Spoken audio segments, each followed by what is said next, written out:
Hi, everyone. I'm Adam Molnar. I'm a co-founder of Neurable, and I beat the often path by falling into this crazy world of neurotechnology, whereas previously I thought I'd be working in policy and behavior. But here I am, working on systems to control computers and better understand yourself. Adam Molnar is the co-founder and head of partnerships at Neurable, the beautiful office in historic downtown Boston where we filmed this episode live. Neurable was gracious enough to lend me one of their conference rooms to meet inspiring local founders and entrepreneurs, and I got a first-hand look at their upcoming tech, and boy, it is incredible. Neurable makes brain control interfaces, or BCIs, and their tech is so discreet and non-invasive that it can literally fit into a pair of normal headphones. That's right, just by wearing a pair of normal headphones, information from your brain can be captured, allowing you to do truly futuristic things like control Spotify using only your mind, or better understand your focus and natural cycles to optimize your productivity in ways that we never ever dreamed of. With their groundbreaking tech, it's possible that in a few years, every pair of headphones that you buy will have Neurable baked in, ushering in a new era of both computing and self-awareness. So here's Adam Molnar, I'm Ross Palmer, and this is Beat the Often Path live in Boston. Well, we're here at the Neurable office, so thank you for being so generous with your It's our space pleasure. and time. And it's a very great energy and vibe. Today was Waffle Wednesday. So we had some delicious waffles made by the founder. On the sugar crash. Yeah, exactly. Statistically, the brainwave monitoring will show that I need a pick-me-up. I need another cup of coffee. We do have an algorithm for that. Good. But when people think of brain tech, neurotech, I mean, some people are very excited by it. Obviously, others are scared or apprehensive, or maybe just don't fully understand what we're dealing with. I think I know a little bit more than the average person now from my chats with Ramses and from learning more about what you've done. And I think with all technology things, it's easy to see a positive side and it's easy to see a negative side. And just about for everything we can think of, there's both, really. Yeah. It's almost 50-50. For every benefit, there's an equal and opposite potential drawback. So this is a very interesting technological space. So maybe before we get into some of the ethics or the neuroethics, as it may be called, tell me about how you came from policy. Like you said, you ended up here. So what was the arc for you to get here? Yeah, so when I was in school, I was studying sustainability with an emphasis on behavior. Had an opportunity to work on the Hill, turned that down to start my first company. First company was going strong, year and a half, had to shut it down for a really unfortunate reason. Just my co-founder walked and I wasn't able to resuscitate it in time. But that door closing really led to another door opening, and really it led to this crazy neuroscientist asking me if I wanted to control technology with my mind. Literally, he had a demo where he was controlling a Lego Mindstorm car, upright, left, down, using non-invasive neural activity. And from that first demo, I saw how this was going to be a part of the future. And even though I don't actually come from neuroscience, although I like to think that I know a little bit something about the brain right now, I knew it was an opportunity that I had to get involved with. Wow. And where did we come from? Because this is a field, it hasn't existed for so long, but when people think of brain control interfaces, if they know anything, they think of those giant nets or complicated pieces of machinery that are difficult. They don't think of something like this, a pair of normal headphones. We'll get into the headphones. The standards that we use for EEG have existed for decades, and we still use them. There's the 1020 standard array. This is marking a somewhat of a substantial shift away from what has been known in laboratories to bring that out into the wild. And there's a lot of inspiration from wearable devices where heart rate monitoring has existed in hospitals for many, many decades. And it's just now that it's commonplace to wear an Apple Watch or a Fitbit. But that's also a device that tracks your heart rate. So to the same extent that we're putting technology in an invisible way into existing form factors, that's what we're doing with our next product and future products. Mm-hmm. So what's the vision? What's the utopian vision of what's best case with some of this tech? I don't know about utopian vision, All right. but there are a lot of best cases and there are a lot of good cases. And you led with technology are basically tools, and tools can be wielded for good or bad.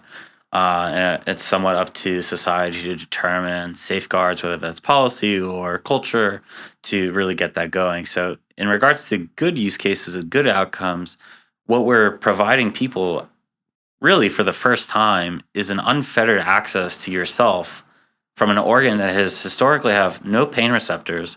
It's not like a heart that you can feel when it gets when you get anxious, or a muscle that gets sore after a workout.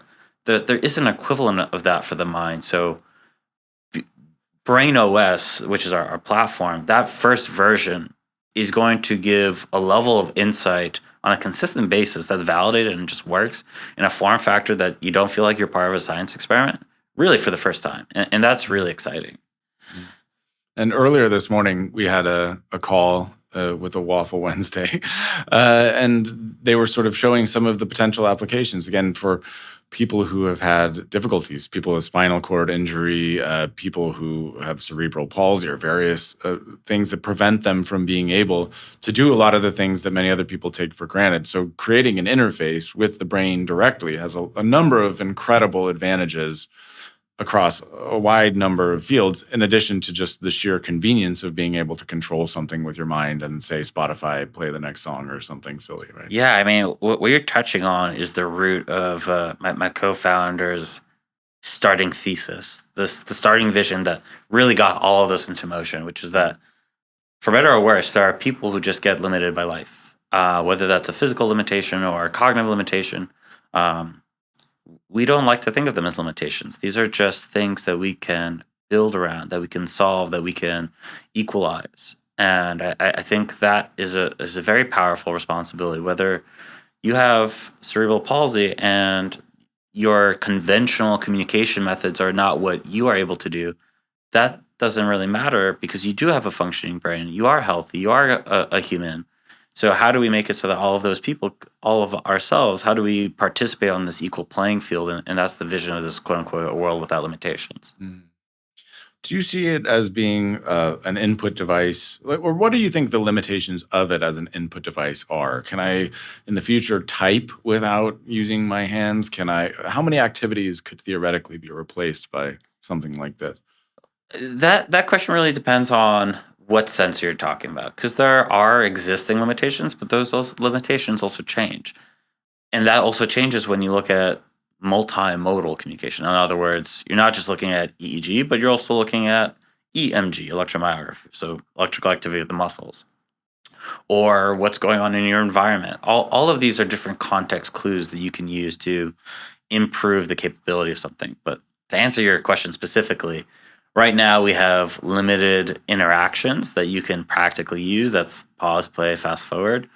But there are ways, and things that we've already done and we'll be rolling out in the near future, to actually communicate hands-free. And that will start with a limited library of words, but then over time we'll get more and more complex. That's something that I'm personally looking forward to a lot, from using a computer 14 hours a day myself for the last forever, working as a digital nomad for over a decade. I have developed epicondylite, a tendonitis, basically tennis elbow, but I don't play tennis. It's from typing and using computer all the time. Typing So, elbow. of course, it's always tempting to think not only it would be great to not have to type anymore at some point in the future, but it would also be amazing to see how fast we can think if something like word speed or other limitations aren't a factor. Because even, if the best typer can type, say, 120 words per minute, how much more could you do if you were able to think 500 words per minute or something like that? Yeah, but at that stage, I do want to build up like practical limitations of the technology, especially non-invasive. When we're talking about invasive, then we can talk about like real high bandwidth communication. But for where we are right now in the next year or two, several years, I still would look at like voice communication as a higher resolution communication flow than typing. And that's what's key with these new types of interfaces. You have to build to the power of the interface, which is somewhat challenging because science fiction and what other cultural elements that exist in our zeitgeist. We think of Magneto when we think of neurotechnology. We think about, the Force. But that's not necessarily representative of what is actually possible, even though it's cool. Yeah. But it's almost equally incomprehensible to think that I can think next song and the next song will play. So it's also hard to know as a layperson myself. I mean, that is itself very impressive. How is that possible? Or I can think about lifting my hand to pick up that cup and send some sort of signal without actually picking up the cup. That is the magic of the feeling of the effect. But when I would write it almost akin to a magic trick. That the magic trick is so special when you feel and experience it.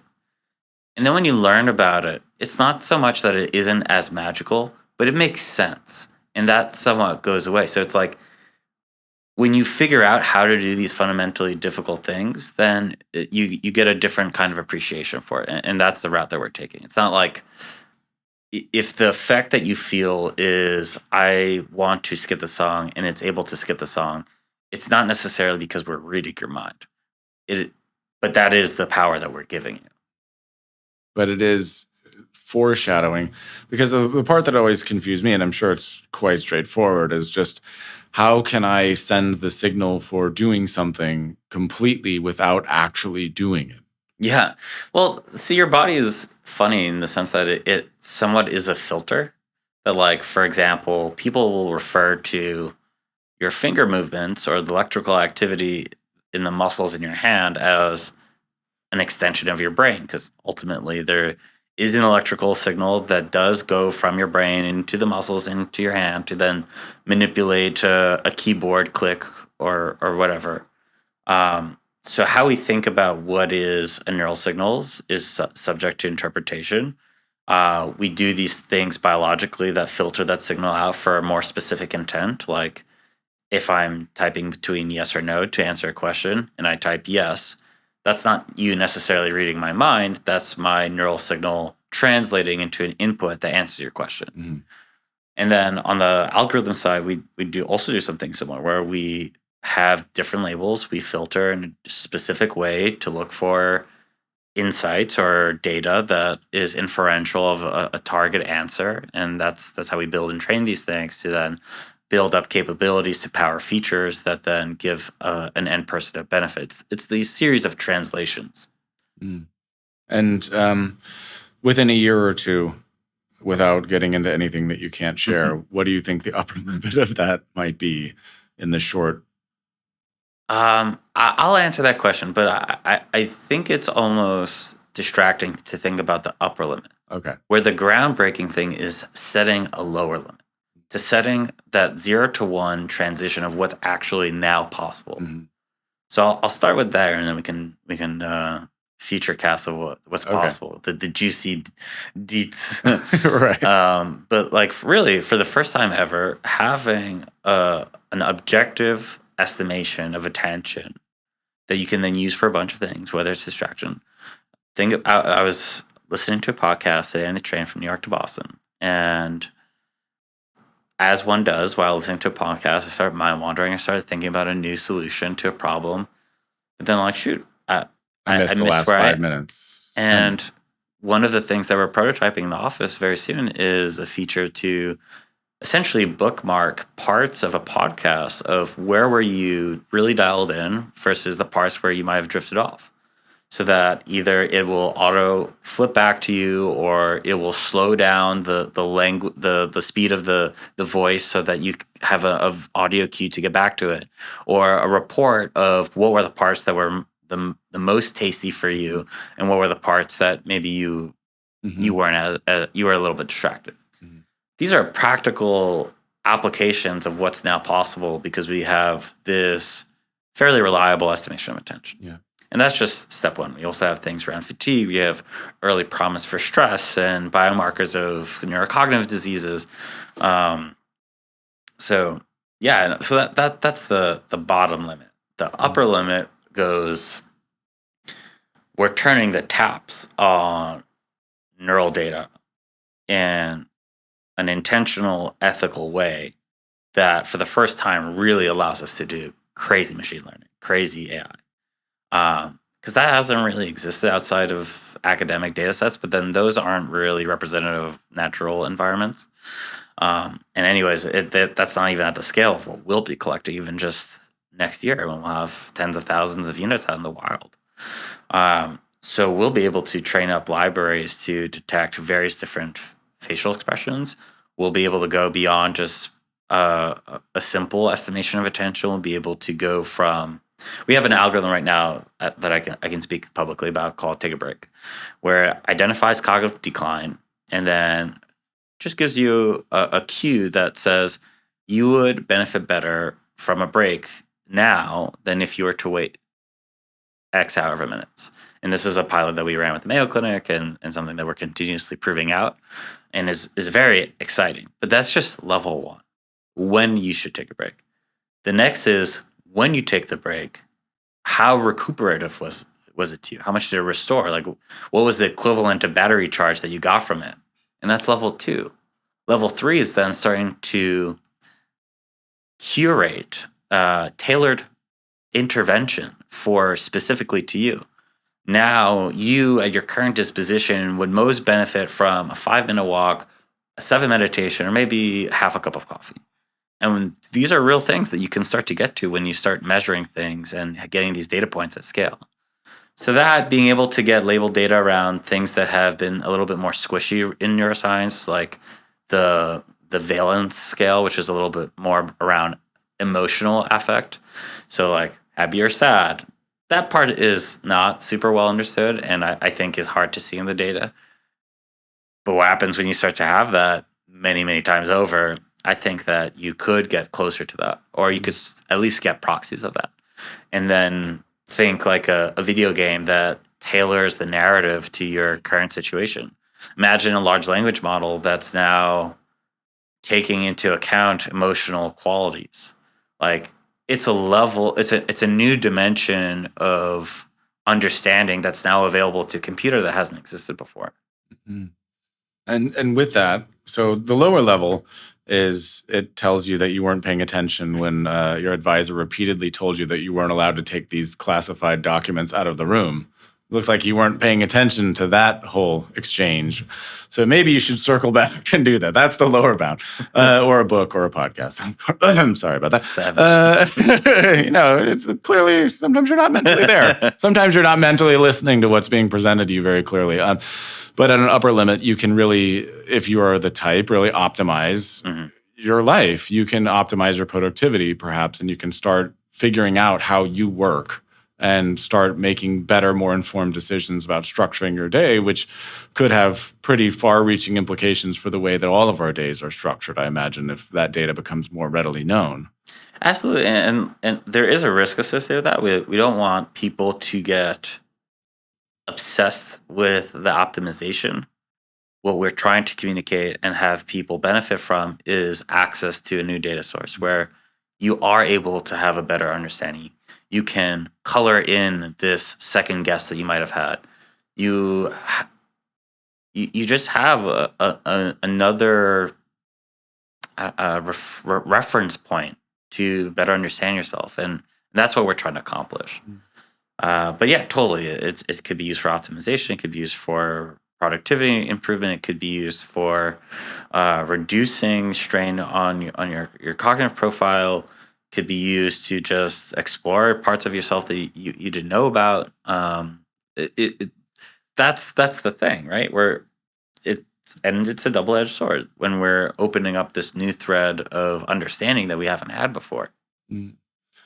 And you said that you're one of the first or the first company in the space that has publicly said you won't sell that data because obviously we live in a time where data privacy is such a huge thing. And I think most of us tend to assume that if we put any device in our home, if I put a Google Nest, if I put an Amazon Alexa, if I put anything in my home, it's just going to harvest all of the data that it can and sell it to whoever for whatever purpose. Can you shed some light on your thoughts on that? Oh, I've got a lot of thoughts on that. Okay, good. I mean, part of it is that we're playing catch up. We built the internet knowing that it was the wild, wild west. Right. And we are still catching. I use this anecdote in some of the talks I give around the subject that a rough estimation, but between the first commercial car and the first legislation, federal legislation in the United States for seatbelts, how many people died? Over 1.5 million people died between the first commercial car, which was arguably in the 1890s, to the 1950s when there was the first federal, and that didn't require it. That was just like the first step towards it.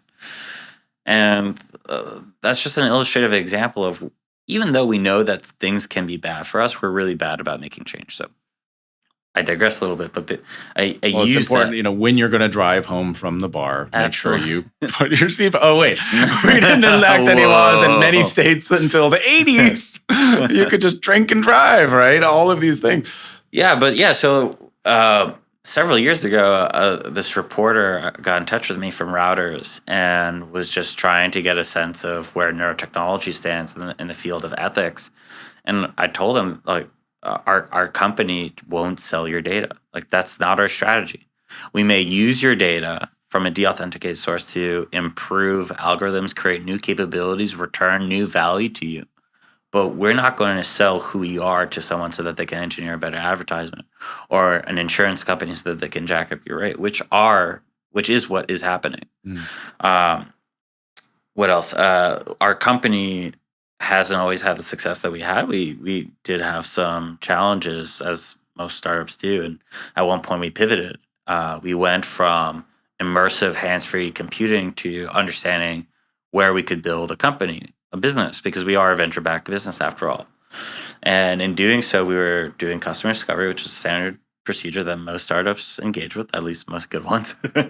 And we, in the process, got an offer for a six-figure check size to do work for neuromarketing. How do we use cognitive insights, whether they're established or not, to improve the quality of an advertisement?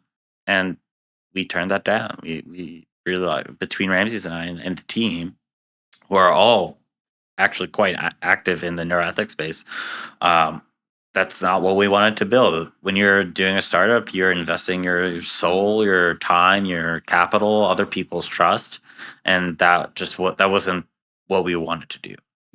So from that approach, we actually looked to wearables, and I think Apple does do a fairly good job of this, where they set a precedent that your data is your data, and that's the first basic tenet of good data privacy, and that's generally how I carry myself around neuroethics, where you are the owner of your data, and when we launch our product, you'll have the ability to delete your data, to delete your account. We are transparent with what we do with it. We ask for you to opt in. We explain what we're going to do with it. Even though neural data may not be that high resolution in terms of what can tell about someone, that doesn't matter. The fact that people care about it is precedent enough or concern enough that we should care about it. And I think that that's something that the rest of consumer technology needs to improve. Actually, just all technology. Like, people don't really understand what they're giving away when they sign those terms and conditions.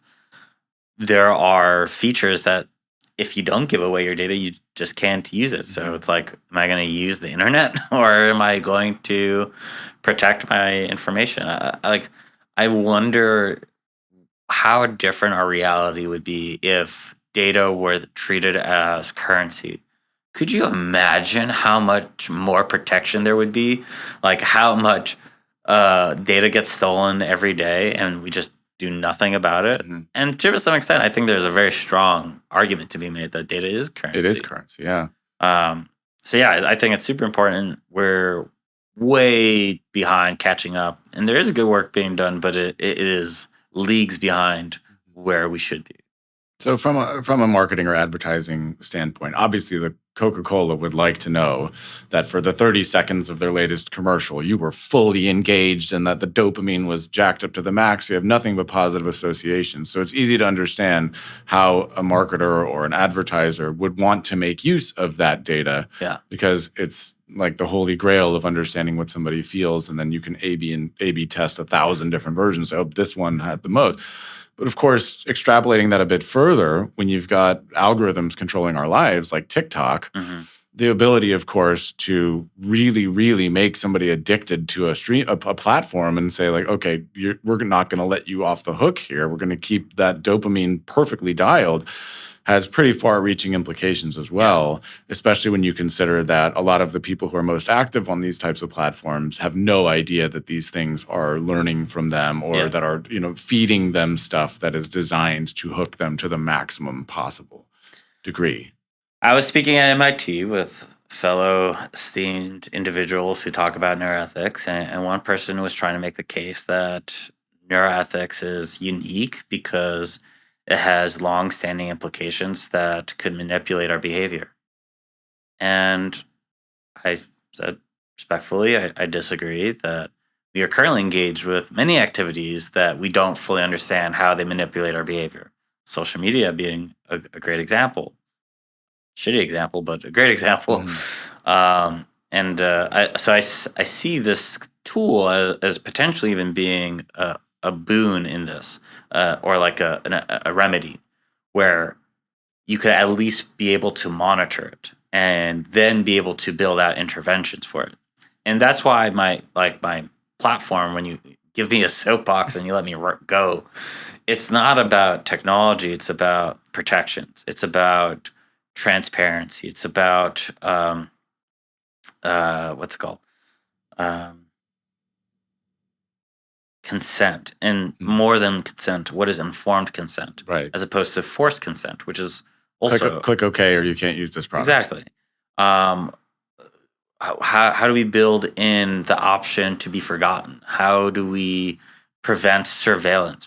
People don't necessarily mind insights being revealed. At that same talk, this topic came up about concern about the ability to identify some kind of cognitive disease onset early. Mhm. So the moderator asked the audience, how many of you would want to know if you're predisposed to Alzheimer's? And some hands went up. And she asked the opposite. How many of you would be opposed? Some hands went up. And I made the point that what just happened was supreme. You gave them the option. They understood what they were receiving, and that is how we should do it. That's how we should build these systems. We should build it with consent from the people that it involves.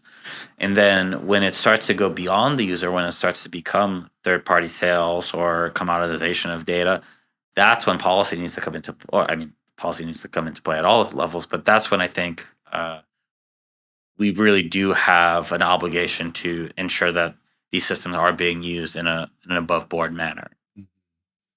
Yeah, and all of these new devices, like for example, I was just blown away. I don't know if you must have seen the new Apple VR headset. I watched the live keynote. I always Me watch too. that. Yeah. And I was just, my jaw was on the floor the entire time. I thought the future is here. The future that so many people have thought is coming is now here. This Yeah. is one of the first truly futuristic things that is just, I mean, the iPhone maybe being the last major shift. And one of the things that struck me is this thing has something like 12 cameras built in. It has cameras facing you, it has cameras facing out in the world. It's tracking your eye data, all of that stuff. So you think, oh, here are 50 new ways to capture new data about me, Mhm. different things that, where am I looking? So I've got 6 tabs. Which tab am I focusing on? Which part of a website am I looking at? And marketers and people whose job it is to influence people, that is all supremely interesting stuff. Just Yep. like right now, if you visit a website, I can tell which buttons you clicked, which parts you scrolled to, and which ones you ignored, and I can make decisions on that.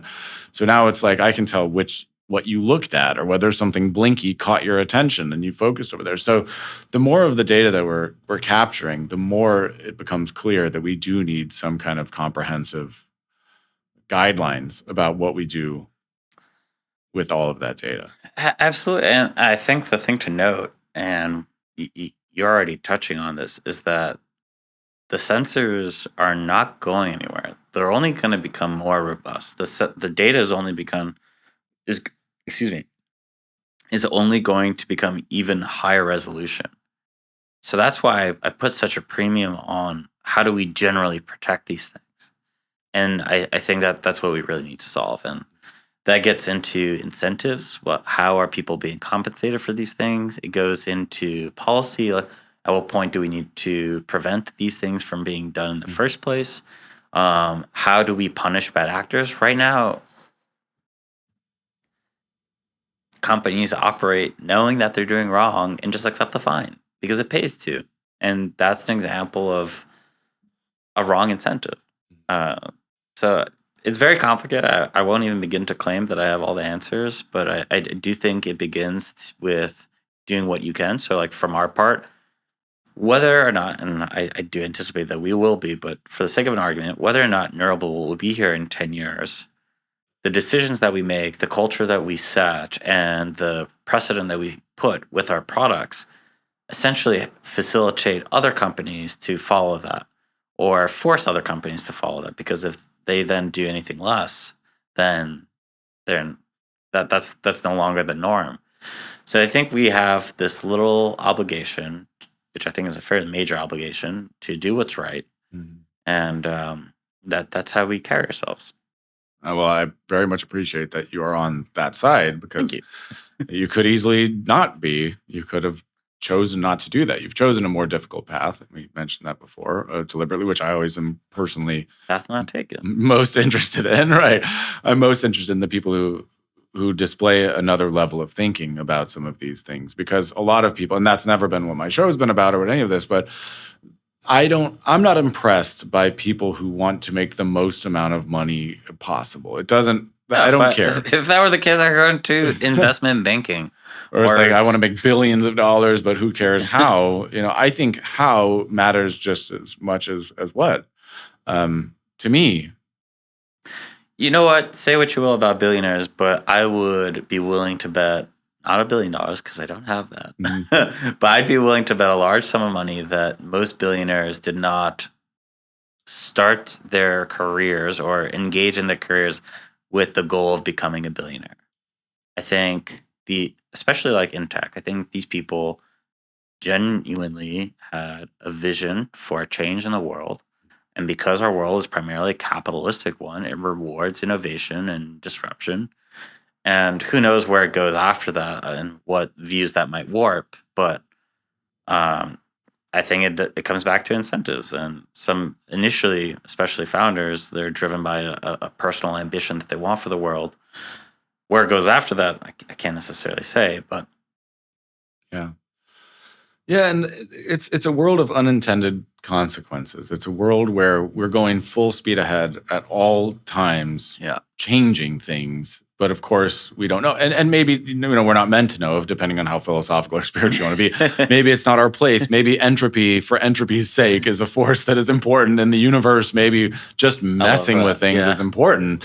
And maybe that's just a value. But this is clearly what has happened. Because I don't believe when Mark Zuckerberg created Facebook, I mean, obviously he wasn't seeing 400 steps in advance to, this could be used as a political tool. This could manipulate an entire election, when he thought, let's connect a bunch of people's friends together on a platform. I don't think he realized that memes would be so powerful as a means for manipulating people's thoughts, for example. And these algorithms that choose to prioritize one thing or another, relatively small decisions, you say, like, I'm just going to show you things that you like versus things that you don't like, seems harmless enough, right? But then soon you get echo chambers. It turns out there's two different communities that never hear from each other, and they believe opposite things because they only each hear what they like. Yeah. Whereas the other point of view would be something that they don't like, which they're less likely to engage with. So we live in an era of unintended consequences where it's very hard to predict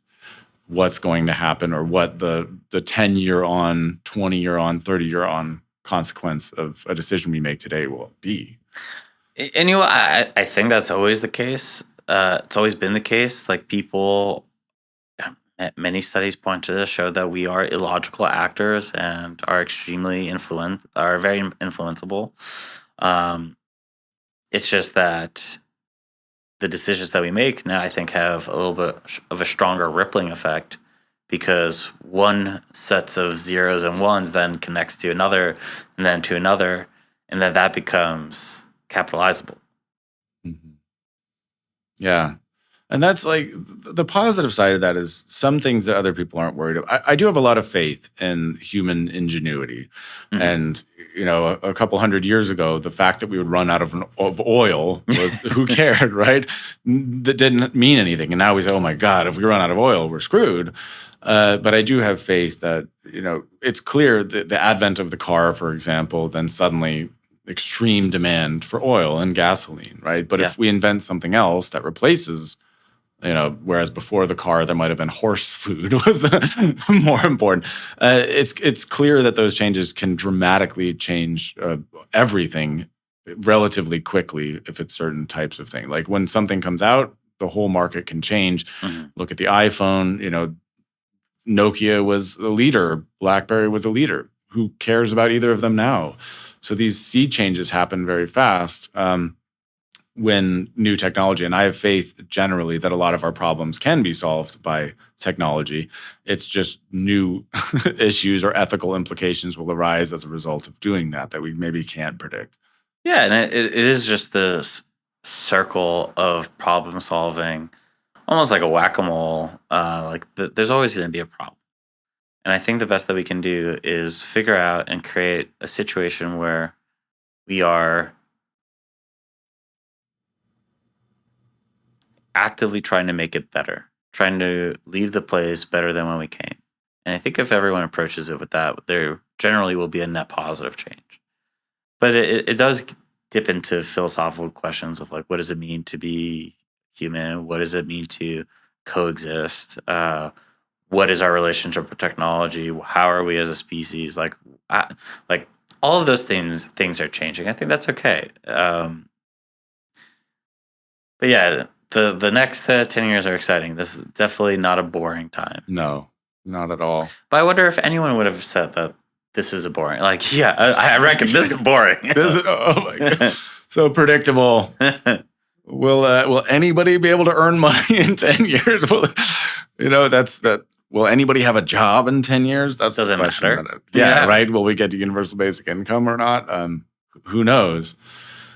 So you accidentally found yourself here, but I assume that it was an excitement of technology on the positive side, because that's what I love about it as well. I think the people who are in tech, they get excited. And I see that Apple thing. And of course, part of me is terrified, but part of me is just really excited. It's a new dimension.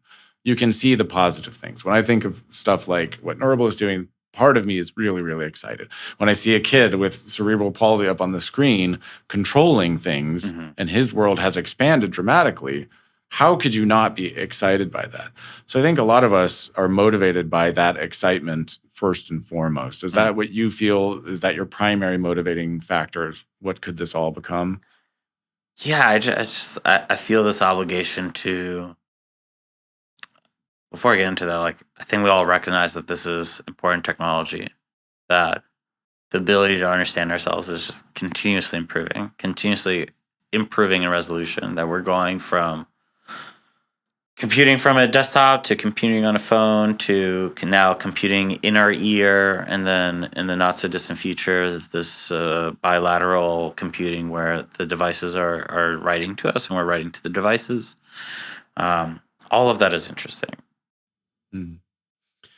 And I also think that we are not aware generally of how far things progress and how, for example, my friend got a drone from DJI, right? And he got the nice one that has 3 cameras. And he got the fancy one, the expensive one. And he flew it up about a mile away from a stadium in his hometown. And he turned on the zoom lens. And you could read the text from inside the owner's box from the stadium. Crazy. And I thought, who on earth knows that that's possible? That dot that's, a mile away can be looking at your face, right? And that's consumer tech. So how far is the other tech? So I think at a policy level and an individual level, most people just have no clue of what's really happening. And I think that's an advantage for marketers or technological people who are more educated.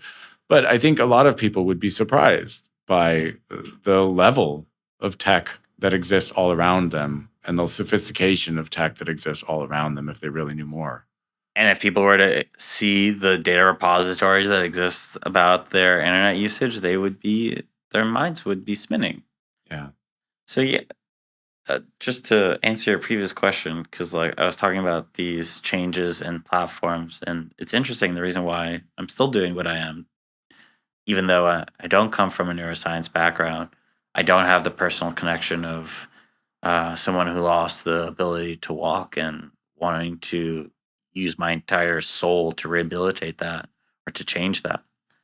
What I do have is this recognition that this is important and knowing that if I don't try to make this a better place for the future, who will? And if I'm not spending my time doing that, then why would someone else? I was meeting with some founders the other day, and I was speaking with a guy who works in finance, and he goes, "You ever?" I was telling him that we'd been doing this for nearly 10 years, and he goes, "Is it easy?" I'm like, "No, it's really fucking hard." Excuse my language. That's okay. No, it's really hard. And he's like, "Do you ever think about quitting?" I'm like, "Yeah, honestly, yeah." It's like, what keeps it going? If it weren't hard, it wouldn't be worth doing. Like, if I weren't doing this, I'd be doing something else that was hard. I hope. So that with the hope that the work that I'm doing today benefits someone tomorrow, just helps you get you up in the morning. Plus, it's really cool. It is Yeah. it is supremely cool, yes, and that's why I was drawn to the story. Like, let's not forget, it is very cool, and the implications positive are incredible. You have chosen to make your life harder, and I find that to be admirable in a world where most people's primary desire is how can I make my life easier. Not a lot of people are willing to or ready to just shoulder extra burden for the fun of it. Yeah. I think we'd all be better off if everybody did, but that's just not the case. So in those moments when it's really tough, what keeps you going, and what do you cling to, and how do you remind yourself that there was a reason that you chose something difficult? A few things, and I recognize my privilege in this, that my parents came as immigrants. My dad literally came as a political refugee from Hungary to the U.S. in the 70s. Neither of them had gone to college. My dad didn't even go to high school. He learned how to repair typewriters, which is very useful today. Yeah, right. Another industry that was booming once. And they met in this country from two different countries and sacrificed a lot to make a better opportunity for their children. And I am supremely appreciative of that. I recognize how easy I've had it, so I don't feel like I have grounds to complain or to be like, "Oh, this is too hard. I should work less." It's all relative. Yeah, there's a huge relative relative. scale. Yeah. That with I had some formative experiences, not quite like my parents, especially my dad, who was like literally homeless and literally dumpster diving to survive. Like I've had elements of that. I was homeless for a short period of time when I was launching my first company, working 3 jobs, living in an apartment eventually that was like under construction, didn't have heat or hot water, which in Michigan winter is not necessarily safe. Like I remember like having already graduated, not having access to a library after hours, and like waiting for a new student to walk in so that I could like sneak into the library too and like have a place to work out of, like sitting on one wall of my apartment that was closest to the cafe behind it so that I could use their Wi-Fi. And like these are all first world problems, but these were hard times that made me recognize that like it could be so much worse. So like when I have a shitty day, when something doesn't go right, it's like I've had it worse. Yep. At the end of the day, it's really not that serious. Like I'm still alive. I still have my family.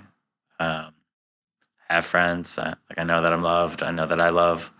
And those are all, I think, really critical things. And then this one last one, which is not exactly my cousin, but like a cousin. And he's a founder of a very, very, very successful company. And I had this foundational conversation with him where I was like, "Hey, Adi, I'm thinking of starting my own company.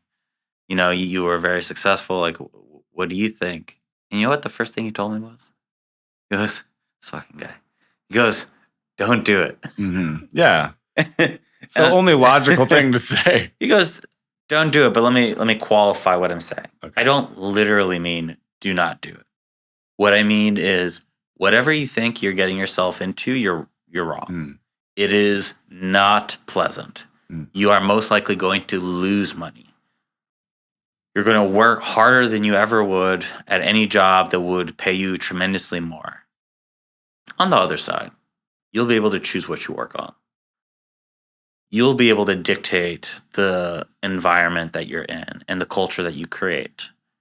And you'll learn a lot in the process. And the cherry on top is if you do have some kind of exit, that's a bonus. And I carry that with me. And I recognize that like it could all be taken away from me at any moment. And I'm at peace with that. Like obviously that's not the goal, but I'm if for example I didn't have any of this anymore, I would still be supremely fortunate for all of the opportunities. I mean, the ability to speak with you today, the ability to think about what does the future of technology look like. Those are privileges and luxuries that most people don't get to have. So I lean on that. To muse and just shoot the breeze about what might be. I feel the same way. It is a privilege, and I think if you think about what is leadership or what is ethics, I think I don't know how to fly a plane. I don't have just like you. I need glasses. I have contacts in. If you are a passenger in a plane, you appreciate and you have a general faith that a pilot who does know more than you and has a greater ability than you is going to do their best to get you there safely. And most of our society and economy is built on that principle. If I get on a bus, I'm pretty certain that the bus is going to go where it's supposed to go. Or I'm here in Boston now, so if I get on the T, I'm fairly convinced that I'll arrive. I'm not so sure about that. I don't know, maybe the New York subway. I'm fairly certain that I'll arrive. But so I like to think about, the model that I think about is knowing that there are so many people in the world and in this country who are suffering tremendously, who are living on less than $1 a day. There are so many people for whom all of this is an absurd dream, fantasy, luxury life. I like to think, what should the people who have the luxury to be able to think about this stuff and talk about this stuff, what would we like to be doing? If I didn't have this and I was looking on the outside to this, what would you want people like us to be thinking about? How would you want them to be looking at their situation, at their privilege? What kind of values and beliefs would you want them to have? And I think that it's so important for the people who do have the capacity in life, both materially and intellectually, to be on the right side of history with what they're focusing on and to have the right set of values. Because if they don't do it, like you said, no one else will. The pessimist in me says that they won't. Practically, that they won't, because it's hard. Right. But the thing that changes that, and I feel like this word gets used so often that it almost becomes like a saccharine, like it's almost too sweet, which is empathy. That really is what it is. Don't tell that to Gary Vaynerchuk. But the ability to, without the experience, put yourself in the shoes of someone else is what differentiates the ability to recognize your privilege, recognize your position, and then work with what is not that. Work with, how can I leverage this platform to someone else's benefit? Honestly, some people might not even care, but then I think that's very clearly not empathetic. But to be empathetic, to put yourself in the shoes of others, that is really important. I had some formative experiences before I went to university. I took time off. I'm Israeli. And instead of doing the military, I didn't want to do that. I'm an American citizen, so I didn't have to. But I wanted to take some time off before school. So what I did was a year of social work. And I did a lot of inter-Israeli, Arab, and Jew relations. And doing it through combined activity. So literally, like, not in other people's shoes, but like walking through other parts of town, walking and eating with people that you wouldn't necessarily have brush shoulders with, explaining points of view and approaching it from not thinking that you have the answers, but in search of a solution. And I speak a lot often with high school students who ask, like, what can we do to, start a business or get into school or whatever is a traditional form of career escalation. I say curate the ability to ask questions. Mm. And I think that truly is a superpower. So and I think you are doing a fantastic job of that, by the way. Did I But get yeah, an no, A? if everyone asked a little bit more questions, oh man, I got to shout out our VP of product, Jamie Alders. He was the first person to put me on to Ted Lasso. Oh man, yeah. Just what a beacon of freaking hope Right? in an otherwise depressing, sad world of content. Yes. Just like, I am so sad that it's over. But anyways, Yes. in Ted Lasso, there's this excellent, excellent, excellent scene where they're playing darts. Mm. And before he wipes the floor with the quote unquote bad guy in the show.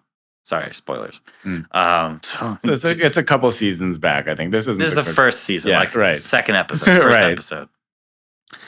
He gets into this conversation of be curious, not judgmental, which I think is a Mark Twain quote.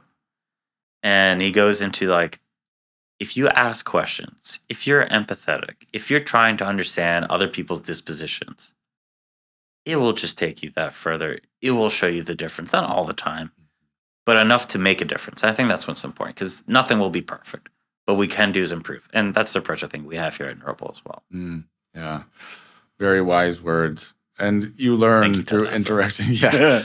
Yeah, it's a brilliant show. Wait, side note, when of course the writer's strike is happening all around me right now. I know a lot of my friends are in Hollywood, being from that area, and a lot of people are affected by that, and they are writers. I think 90% of the content on Netflix could be replaced by AI, but Ted Lasso would be one that I don't think could, at least not anytime soon. There's a lot of content that's so formulaic and generic that I think AI'd probably do just fine. But Ted Lasso, that one. That's a good one. I like, if you haven't watched it, just do yourself a favor. Yeah, it's just positive. Yeah. It's just how I describe it, and I think it's relevant. Yeah. So sorry for waxing on Ted Lasso, but I think it's actually very, very relevant to deep tech conversations, issues of today. And the reason why Ted Lasso is so special is because it depicts a world where not everyone is perfect, not even necessarily everyone is good, but everyone is decent, except for maybe one character. Right. But it shows you what's possible in a world where everyone's just, on average, more good than they are bad. Right. And it is. I think that's called Canada. I've heard. Maybe Sweden. Yeah, like. No, you're right. It's the different cultures interacting. It's a way of being. It's a way of treating people, and the Ted Lasso effect. Also, no spoilers given. It's a way of Lasso way. The Lasso way. It was never.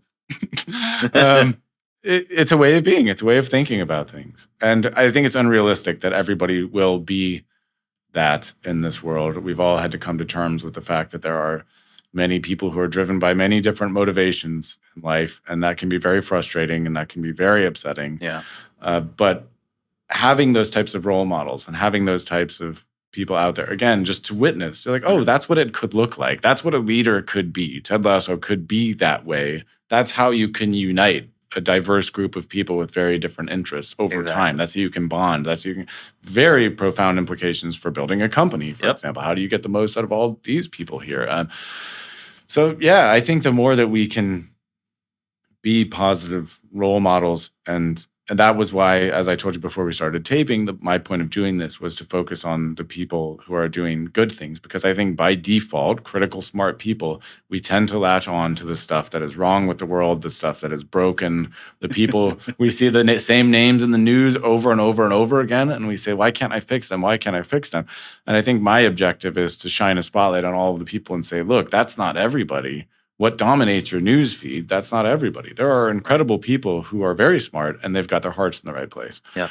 And they're seeking to build what they believe is the best version of that world. And they're making difficult choices for some greater good. And that will always be the most fascinating thing to me personally. Yeah, I want to shout out another privilege is that I've been fortunate to have is I was born and raised in Queens, New York, which is the most diverse place in the United States. Oh.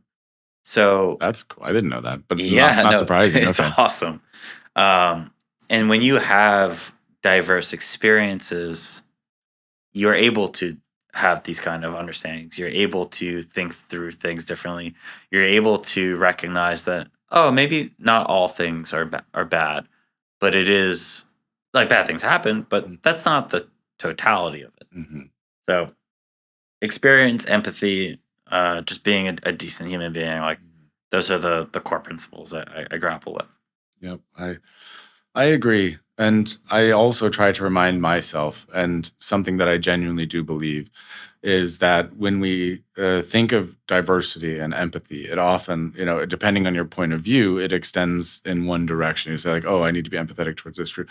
But of course, the reality is that there's empathy for people that you disagree with. And most people are fundamentally good people as individuals from whatever their political beliefs may be.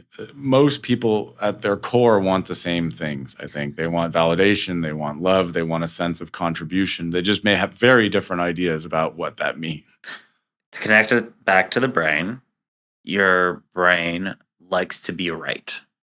And it is more difficult for your brain to process ways to anticipate how you might be wrong than to reinforce worldviews to dictate how you are right, which directly affects this. That it's more difficult for me to think about, oh, what part of what you're saying might be true? Why are you thinking this way? Where are you coming from? Those questions require more processing power. And I think the more that we can teach these skills, um, a whole other couple hours we could have a conversation on is our education system and the various pedagogies that we have around that have initially put that together from the Industrial Revolution and have still maintained today. All of these things matter. Mm-hmm. See, I don't have to worry about that. My brain data will show I don't have to worry about that because the internet lets me know that I'm always wrong. So whatever I think about anything, it's wrong. But whether you're always wrong, like you still want to be right. That desire, it's just never going to get fulfilled. You've been more than generous with your time. It's been a pleasure to chat. I love talking about these kinds of things. I appreciate you it, do Ross. too. And I appreciate your point of view. And the most significant thing is, I love what you guys are doing. I think it's really profound, and I'm really excited to see what's going to happen. It's going to be an exciting year for us. From the minimum to the maximum, both extremes are exciting. And I can't wait, as somebody who listens to music all the time, I can't wait to have this integrated and to let's just hope every pair of headphones that ever is made by anybody ever, right? Conservatively speaking. And can I just shout out to whomever's listening? Be critical. Like, don't just take my word for it. Think about how this can be improved. Let us know, because at the end of the day, this is not just true for what we're doing. It's true for what everyone's doing. There should be buy-in. There should be diverse perspectives. So I think the better that we can do that, and the better that we can spread that message, the better everything will improve on average. Sounds good. What a great way to wrap it up. This concludes the episode. We're here at Neurable offices. This team, all these brain things around us, these fabulous things as well. So thank you for taking the time. And with that, the official podcast is over. My pleasure.